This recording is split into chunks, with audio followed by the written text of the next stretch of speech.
Assalamualaikum warahmatullahi wabarakatuh. Alhamdulillahi rabbil alamin. Wabihi nasta'in wa ala umuri dunya waddin. Salatu wassalamu ala asrafil anbiya'i wal mursalin wa ala alihi wa sahbihi ajma'in, amma ba'd. Alhamdulillahi rabbil alamin. Segala puja puji syukur kita atas kehadiran Allah subhanahu wa ta'ala, yang mana pada sampai saat ini, waktu ini, kita masih diberikan oleh Allah subhanahu wa ta'ala beberapa nikmat yang besar, nikmat yang banyak. Salah satunya nikmat iman dan Islam. Tidak lupa juga kita salawat serta salam tetap tercurahkan kepada junjungan kita, yakni putranya Abdullah dan buah hatinya Siti Aminah, Habibana wa syafi'ina wa maulana Muhammad sallallahu alaihi wasallam. Baiklah teman-teman yang dimuliakan oleh Allah subhanahu wa ta'ala, pada kesempatan kali ini saya akan menyampaikan sebuah kultum singkat yang insyaallah saya beri tema, yakni materi tentang dakwah. Kita kadang-kadang bertanya, apakah dakwah itu? Dan dari manakah dakwah itu? Ini perlu dijelaskan. Bahwasanya dakwah itu adalah suatu perkara mengajak seseorang, kawan, kerabat, keluarga, ataupun lain sebagainya dari yang hal buruk menuju hal baik, dari perbuatan mereka yang dulunya sibuk dengan keburukan, kita ajak mereka dengan memulai dengan kebaikan. Itulah yang dinamakan dakwah. Dakwah ini berat, saudara-saudara dan teman-teman. Mengapa saya bilang berat? Karena dakwah ini adalah tugasnya para nabi dan rasul, bukan sembarangan dakwah. Itu dakwah adalah tugas para nabi dan rasul dan diembankan kepada kita sebagai umatnya baginda Nabi Muhammad sallallahu alaihi wasallam. Dan juga dakwah itu bukan kita menganggap bahwa orang yang berdakwah itu mesti harus di mimbar, harus di depan orang banyak, layaknya orang-orang ramai, ataupun berceramah di atas panggung sana sini. Enggak mesti. Yang namanya dakwah itu adalah ketika kita mengajak, ketika kita menasihati, itu sudah dakwah. Ketika kita melihat orang yang enggan sholat atau malas sholat, lalu kita ajak mereka sholat, itu juga termasuk dakwah. Itu.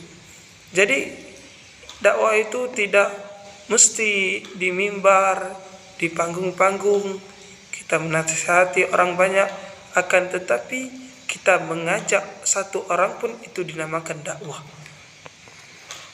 Dan di dalam Al-Quran Allah sudah menjelaskan tentang dakwah di dalam surah An-Nahl ayat 125 yang berbunyi, A'udzu billahi minasyaitonir rajim. Bismillahirrahmanirrahim. Ud'u ila sabili rabbika bil hikmah wal mau'izatil hasanah wajadilhum billati hiya ahsan. Inna rabbaka huwa a'lamu biman dhalla an sabilihi wa huwa a'lamu bil muhtadin. Yang sebagaimana artinya, serulah manusia pada jalan Tuhanmu dengan hikmah dan pengajaran yang baik, dan berdebatlah dengan orang mereka dengan cara yang baik. Sungguhnya Tuhanmu dialah yang lebih mengetahui siapa yang sesat dari jalannya, dan siapa yang lebih mengetahui siapa yang mendapatkan petunjuknya. Di dalam surah An-Nahl ayat 125. Dari firman di atas sudah dijelaskan Allah memerintahkan kita untuk menyeru hambanya, untuk menyeru umat Islam yang belum bisa segera kepada Allah, segera ke syariat Allah, agar menuju Allah subhanahu wa ta'ala.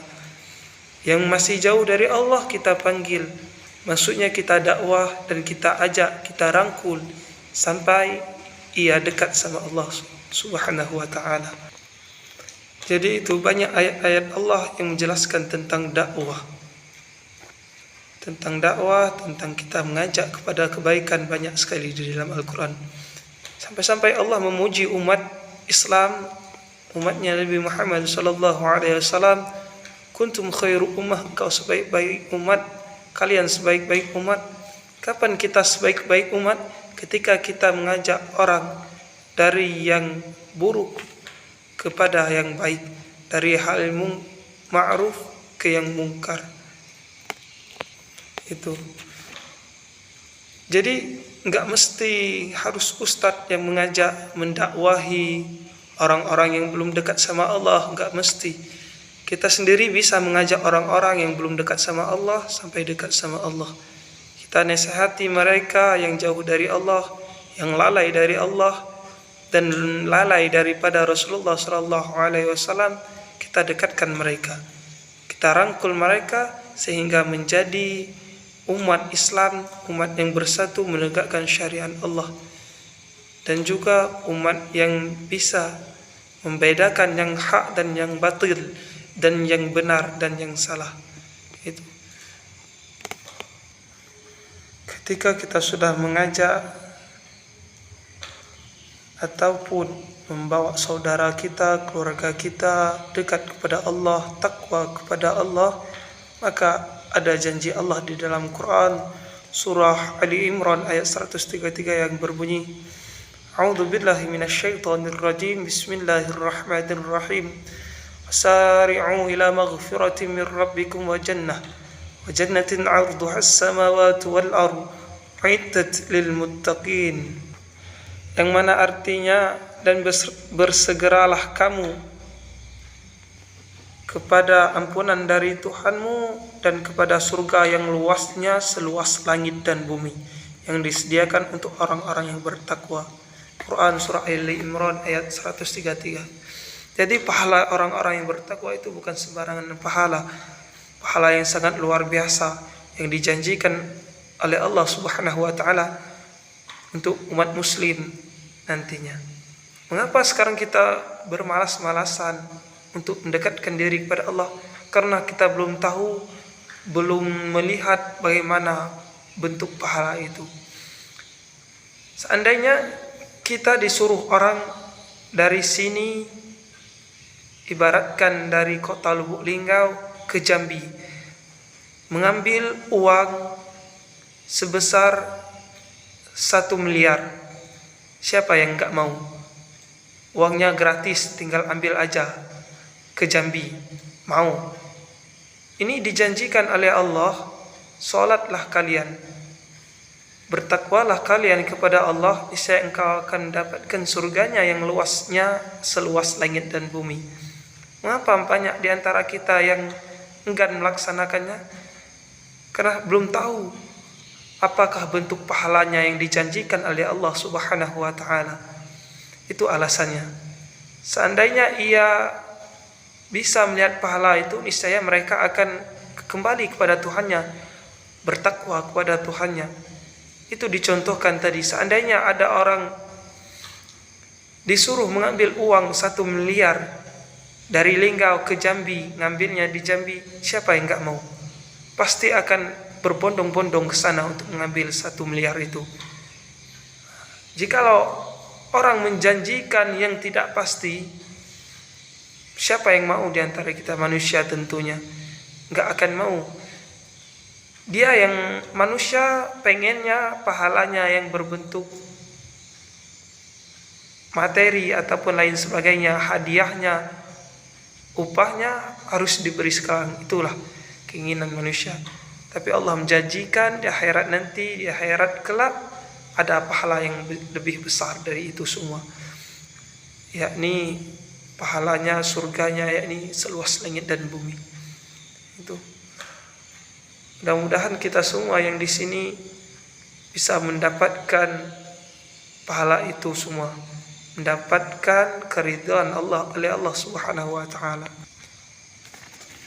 Baik, itulah kultum singkat kita yang saya sampaikan, dan daripada intinya kesimpulannya, yakni marilah kita rangkul keluarga kita, saudara-saudara kita, karib kerabat, tetangga kita untuk mendekatkan diri kepada Allah Subhanahu wa taala. Karena Allah juga berfirman di dalam Quran surah Tahrim ayat 6 yang berbunyi, A'udzu billahi minasyaitonir rajim. Ya ayyuhalladzina amanu qu anfusakum wa ahlikum naran waquduha an-nas wal hijarah 'alaiha malaikatun ghiladun shidadun la ya'sunallaha ma amarahum wa yaf'aluna ma yu'marun. Yang mana artinya, hai orang-orang beriman, peliharalah dirimu dan keluargamu dari api neraka yang bahan bakarnya adalah manusia dan batu. Penjaganya malaikat-malaikat yang kasar, yang keras, yang tidak mendurhakai Allah terhadap apa yang diperintahnya kepada mereka dan selalu mengerjakan apa yang diperintahkan. Tepat Quran surah At-Tahrim ayat 6. Jadi dari ayat di atas kita diperintahkan oleh Allah untuk berhati-hati menjaga saudara kita, keluarga kita, bapak ibu kita, untuk selalu mendekatkan diri kepada Allah.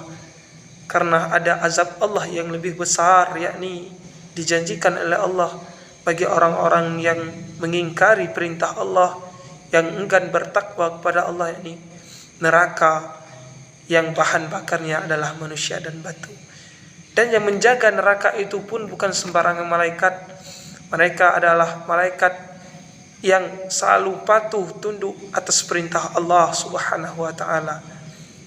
Dan sedikit pun tidak pernah mereka mengingkari apa-apa yang diperintahkan oleh Allah Subhanahu wa taala. Mudah-mudahan dari materi kultum singkat kita yang disampaikan saya pada malam hari ini, mudah-mudahan ada manfaatnya, dan barangkali yang mendengar silahkan di komen tentunya dari kata, tutur kata, ataupun materi tentunya saya mengakui adanya kesalahan, saya mohon maaf. Pada Allah, mari sama-sama kita mohon ampun. Baiklah, mungkin itu saja yang bisa saya sampaikan. Assalamualaikum warahmatullahi wabarakatuh.